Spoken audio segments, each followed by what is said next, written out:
ओम नमः शिवाय। जय श्री राम। जय माँ काली। आज का हमारा विषय बहुत महत्वपूर्ण होने वाला है। बहुत लोगों ने प्रश्न किया था कि योगी जी, खिलाया पिलाया हुआ तंत्र होता क्या है, इसके विषय में विस्तार से बताएं। तो आज हम आपके लिए खिलाए पिलाए हुए तंत्र के विषय में पूरी जानकारी लाए हैं। और इस तंत्र का काट क्या है? क्या खिलाया पिलाया हुआ तंत्र उल्टी के ही माध्यम से निकलता है? और खिलाया पिलाया कहते किसे हैं? क्यों खिला पिला के तंत्र किया, यह कहते क्यों हैं? पूरी जानकारी आपको विस्तार के साथ मिलेगी। वीडियो को आप पूरा देखिए, आप सब कुछ समझ जाओगे। इसके लिए आपको सिर्फ ध्यान से सुनने की ज़रूरत है। हम आपको ऐसा उपाय भी बताएंगे कि जिसके करने से आप इससे आराम भी प्राप्त कर सकते हो। सबसे पहली बात, आखिर क्यों किसी भगत को किसी के ऊपर खिला पिला के तंत्र करने की जरूरत पड़ती है? अब बात तंत्र की है। अगर एनर्जी जा रही है तो किसी न किसी की तो होगी। वो तो खिलाया पिलाया गया है, तो कब खिलाया पिलाया गया है, उसके ऊपर कौन सा मंत्र लगाया गया है, किस देवता का मंत्र है या किस देवी का मंत्र लगा के भेजा गया है, तो क्या किया गया है, उसमें देवता साथ में भर के भेजा गया है या फिर कोई बुरी शक्ति भेजी गई है, यह जानना बहुत ही जरूरी है।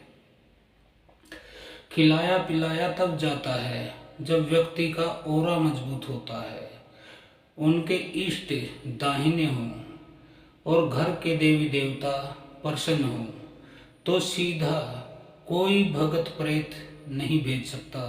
प्रयोग नहीं कर पा रहा है तो वो करेगा क्या? तब वो खिलाएगा पिलाएगा, क्योंकि खिलाया पिलाया हुआ तंत्र तभी संभव है जब घर में कोई प्रेत न हो। जब घर में प्रेत नहीं रहेंगे, क्योंकि जिसका घर साफ है उसमें प्रेत नहीं है, तो जबरदस्ती कोई भी प्रेत उस घर में भेज नहीं सकता है, क्योंकि उस घर के कुल देवी देवता उस किसी भी चीज को आने नहीं देंगे। उदाहरण दे रहा हूँ, जैसे हमारे घर में प्रेत है तो आपने किसी प्रेत को मोहा और उसके साथ शक्ति लगा के हमारे घर के प्रेत के साथ उसको अंदर भेज दिया। वो प्रेत जब जिंदा था तो भी हमारे कुल देवी देवता का बच्चा था, और मर गया तब भी वह कुल देवी देवता का बच्चा है। इसलिए कुल देवी देवता उसको आने जाने से रोकते नहीं, और उसके साथ कोई शक्ति आ जाए तो उसे भी वो नहीं रोकते। जैसे हमारे किसी बच्चे के साथ उसका दोस्त आ जाए तो हम मना थोड़ा ना करेंगे कि घर में मत लाओ।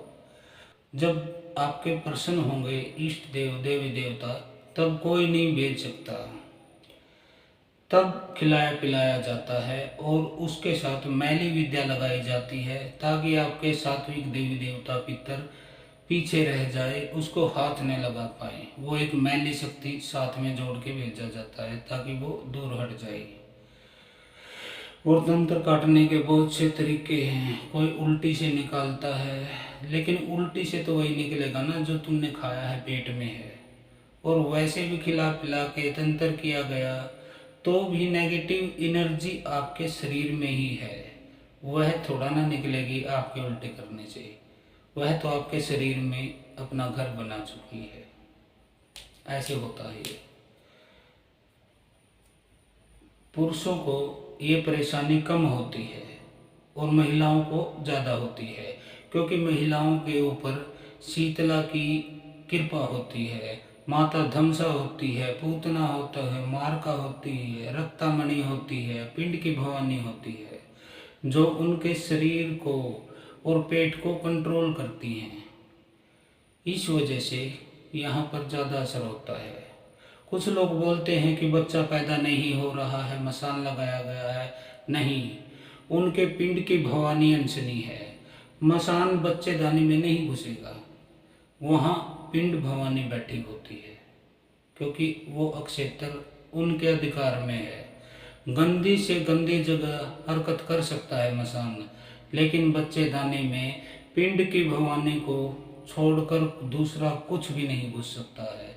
वहाँ माँ पिंड की भवानी होती है। दूसरा एक ही चीज घुसती है, यदि उसने अबॉर्शन करवाया हो, गर्भपात कराया हो, तो उसी का बच्चा घुस सकता है। बाहरी शक्ति पिंड में नहीं घुस सकती है। पिंड मतलब गर्भाशय, कोई भी शक्ति नहीं घुसती है। तो ऐसे खिलाया पिलाया कब जाता है? जब सामने वाले के घर के देवता मजबूत हों और आप सीधा प्रयोग नहीं कर पा रहे हो, उनके घर में कोई प्रेत नहीं मिल रहा है जिसे आप मोह सको और उसके साथ लगा के भेज दिए, ऐसा नहीं हो, तब आपको कोई तांत्रिक खिलाता पिलाता है। अगर खिलाया पिलाया हुआ तंत्र है तो आपका शरीर सूखेगा, मानसिक विषिकता आएगी, पेट में शरीर में दर्द होगा, दिमाग भारी रहेगा, सोचने समझने की क्षमता खत्म होने लगेगी। तो समझ जाइए खिलाया पिलाया हुआ तंत्र है। लेकिन सबसे पहले खिलाया पिलाया जो तंत्र है, उस खिलाने पिलाने के साथ कितनी शक्तियाँ भेजी गई है, ये जानना अनिवार्य है। और उन शक्तियों का अगुवा कौन है, ये जानना भी अनिवार्य है। खिला पिला के मसान भेजा गया है, मसानी भेजी गई है, डायन भेजी गई है, चुड़ैल भेजी गई है, थान भेजा गया है, ब्रह्म भेजा गया है, वीर भेजा गया है, बेताल भेजा गया है कि कलुआ भेजा गया है, यह जानना बहुत ही जरूरी है। उसके साथ कितने दाने बीमारी और भेजी गई है, क्योंकि अकेला कभी कोई प्रेत जाता नहीं है जब तक वो साथ न पाए किसी और का। ये जानना जरूरी है। जब इन रहस्यों को आप जान जाओगे तो उसको मोह के, उसका भोग दे के और उसको विदा कर सकते हैं। लेकिन कौन शक्ति लगी हुई है, किस तरीके से लगी हुई है, वो रास्ता आपको काटना पड़ेगा। उस भगत की जबान कट जाएगी, उसकी जो वाचा लगी थी वो कट जाएगी, ये निराला हो जाता है। फिर इसको आप भोग दे के वापस कर सकते हो आराम से। एक ब्रह्मास्त्र उपाय